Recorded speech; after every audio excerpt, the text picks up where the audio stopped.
Welcome to my Mobile Ultrasound Business Podcast. Buckle up as we talk about an array of topics relating to the mobile ultrasound business industry. Be sure to like, share, and subscribe if you love our content. The wait is now over, and we are live in 3, 2, 1. Hey, what's going on, everybody? This is Austin, your host for the My Mobile Ultrasound Business Podcast. So today I thought we would just jump right into it, honestly. So a few days ago, I wrote an article on our website called Starting a Mobile Ultrasound Business, Business Models, and Service Agreements. So I figured that we'll just hop right into it and we'll talk about the various uh, business models that you can operate under in this industry and in this niche of mobile ultrasound businesses and mobile ultrasound services. So let's jump right into it. So there's a few different ways you can operate in this mobile ultrasound field, right? So one of the easiest ways that you can get started in the mobile ultrasound business or the mobile ultrasound industry is to contract with doctors and contract with physicians and provide ultrasound services on site, right? So, in order to do this, you guys got to meet so many different requirements and regulations, but luckily, all of those are covered in the service agreements that are in our mobile ultrasound consulting course. But let's just talk about a few of these, right? So, the moment you bring that equipment or that machine through that physician's door, you guys have to pretty much meet all of these requirements, rules, and regulations in order to be compliant and in order to service the physician. So let's just talk about a few of these models and ways that you can do this. So the first way, which is the most common, and anytime you speak with a healthcare attorney or just somebody that's in the industry, they're going to tell you the most common way is to do the block leasing way. So what is block leasing? So basically, block leasing is where you reach out to the physician or you reach out to the clinic and you say, hey clinic, hey physician, we have this mobile ultrasound service and we can come in into your practice and we can scan your patients, right? You're going to retain the ability to bill all of the payers for this service and you'll just pay us a fee, pretty much an hourly fee, right? So our hourly fee is going to be, let's just say $100 per hour for math. So our hourly fee is going to be $100 per hour, and we can come in here and we can do a block of 4 hours a day, or we can come in and we can do a block of 8 hours a day. So what do you think, Mr. Physician, Mrs. Physician? What do you think about this? And so that model is going to be one of the most common ways to get started in this industry. So of course there's still like a lot of contractual language and legalese that has to be written up in these agreements for it to be compliant. But by far, it's going to be the most effective and the most cost efficient way to get started in this industry and to do business in this industry. So you want to make sure your service agreements are written by a certified Medicare Medicaid attorney, an attorney that's very well versed in federal healthcare law, all the rules, regulations, Stark law, HIPAA, anti-kickback, physician self referral laws, all of that stuff. You want to make sure your attorney is well versed in these things. Now, just because they are a healthcare attorney does not mean they're going to be versed in this particular subject matter. So if you do decide to just get the contracts and get the service agreements directly from the attorney, make sure they have experience in this or make sure they have done these types of agreements before. Otherwise, instead of them charging you like $5,000, they're going to end up charging you like $8,000, $9,000, maybe even $10,000. And they may not even know exactly what you're trying to do. So it can get quite expensive. So just make sure if you're going to be dealing with a healthcare attorney, make sure they have previous experience writing up these types of service agreements.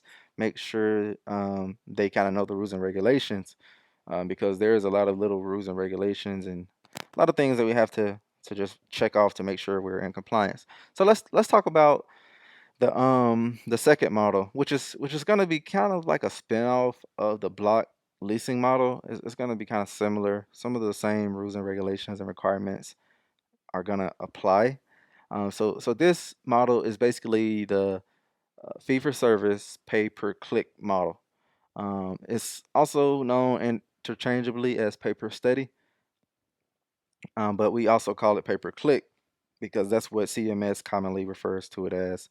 And that's just basically where you're paying on a per unit of service basis.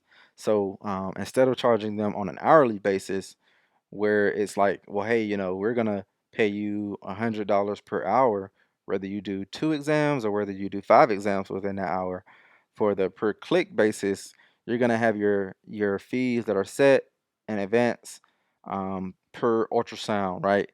So let's say you have you're offering abdominal ultrasounds, right? Let's just say a general right upper quadrant, and let's just say hypothetically, you're gonna set your price at let's just say $100. So if you charge that physician $100 for your right upper quadrant exam and you do four in an hour, well, that's $400 that you're getting and that you're making.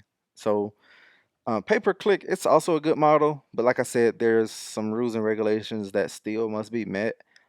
So what's happening with pay per click is that CMS continually evaluates the pay per click model, and they constantly put out final rules and they put out more information on it. And in some cases they scrutinize the model because sometimes it incentivizes a physician to just order. But nonetheless, CMS is keeping a close eye on everything, and they're looking at the claims coming in. They're verifying the medical necessity, and so they're going to continue to monitor that model um, in a close manner. So that's just something to keep in mind. Um, Follow that rule closely, look into it closely, just to be sure you're compliant. So pay-per-click model is pretty cool because you have more flexibility. Like I said, there's still rules and regulations that must be met. It's very similar to the block leasing, but you do have more flexibility with operating on a per study basis or per click basis. So the third model that I want to talk about is the mobile ultrasound staffing services model. So this model is pretty much laid back. There's not as much rules and regulations with this model because basically you're just providing like staffing services, which can be like ultrasound technologists or ultrasound or radiology department management services. You're pretty much just providing those services, right? So you're not providing any equipment. Under this model, the physician's entity or the physician's office or clinic will own the equipment. You're just coming in and providing staffing and scanning services. It may be management services. It also could be consulting services. You're just coming in and providing that and just taking care of the staffing part. So this model is pretty laid back. We provide guidance for all three in our program. Like I said, with the major focus on the block leasing model, just because that's going to be the most popular model. So we also get a lot of questions about IDTFs. So a lot of people ask, what is an IDTF? And IDTF is short for Independent Diagnostic Testing Facility. So IDTFs, they're going to be a little different, right? Because with an IDTF, you're going to have all of these additional rules, regulations, and requirements that have to be in place in order to operate, right? So most IDTFs, they're going to be operating like within their own offices, or they're going to be operating like on a mobile basis. So it's common for IDTFs to offer to do the billing, right? So with an IDTF, they're going to have the authority and they're going to have the ability to actually bill. So remember this, under the other previous models, the physician and the clinic, they're going to have sole authority and the right to bill. With an IDTF, the IDTF itself, they're going to have an NPI number. They're going to have they're going to be registered and licensed with the insurance insurance companies, which is pretty much they're going to be credentialed, I should say, with the insurance companies, and so they're going to have the authority and ability to bill insurance directly. Now, there's pros and cons of each, but one of the things with the IDTF model, it's just so much more expensive to get started and maintain. So with an IDTF model, there are rules and regulations. Just to talk about a few of them, um, and not get too in debt because the rules are always changing.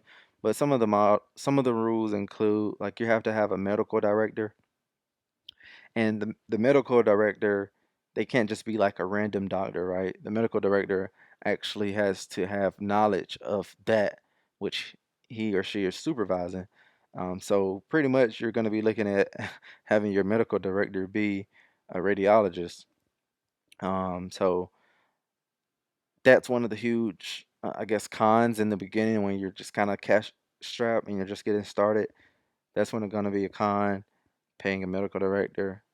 Um, let's see. The other one of the other things you have to do is you have to apply for an IDTF and wait until you get accepted and approved for an IDTF. Another thing is you have to have a quality assurance program in place, right, for an IDTF. So there's just many, many more steps with an IDTF. Typically, an IDTF, the way they're going to operate is an IDTF is going to come in and rent a certain amount of square footage from the physician's office, right? So it could be like a small room of 100 square foot that they'll rent, and they'll also maybe add additional square footage based upon a shared formula, which includes like common spaces and common areas that shared.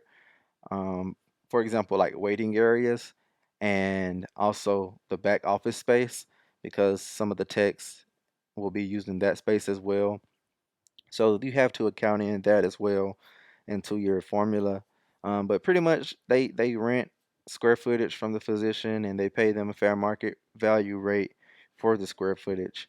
And then on the flip side, they have the sole authority to bill.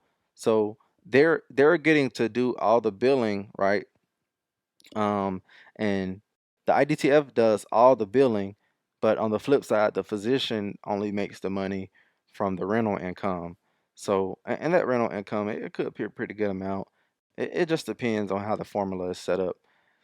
But it could be good for both sides, but it also offers flexibility for ultrasound business owner, right? So if you can offer that as well as coming in and offering the block leasing services, you're gonna have an advantage. Like I said, most people only start out with the block leasing and the mobile services and contracting under the doctor, and then as they grow their business, they'll slowly and gradually start to work towards an IDTF and start getting credential with insurance and all of that good stuff.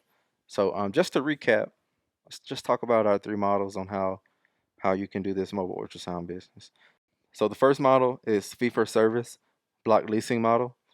That's where you come in to the physician and you lease equipment, machine, technologists, scanning services, any other related services to the physician on an hourly basis, usually done in a block of 4 hours for half a day or 8 hours for a whole day. That's number one. Your rates have to be fair market value. Number two, you can do fee for service pay per click model, and that's where you're coming in similar to block leasing, but instead you're operating on a per click basis. Now, there's some rules and regulations that still have to be met that I won't go into detail here, but you can do this as well, and you're charging per exam versus charging per hour. Now, if the physician is really, really busy and you guys come to an agreement, you can actually make more money on the pay per click model versus the block leasing model. You just want to be mindful of your time and calculate, whether one is going to be more beneficial versus the other. So, and the third model is mobile ultrasound staffing services. That's where you're just coming in and providing staffing services to the physician in their office. And remember, under this model, the physician owns the equipment, and you're just providing a tech and related scanning services and administrative services to that physician's clinic. So, all right, guys, that's it for today. Those are the various ultrasound models that you can partner with for physician clinics with your mobile ultrasound business. If you guys have any questions, feel free to leave a comment or send us an email or give us a call and book an appointment for your free consultation. All right, guys, that's it. Thanks. We'll talk to you later. Thanks for listening to our podcast. If you're interested in starting your very own mobile ultrasound business, please visit us online at www.mymobileultrasoundbusiness.com.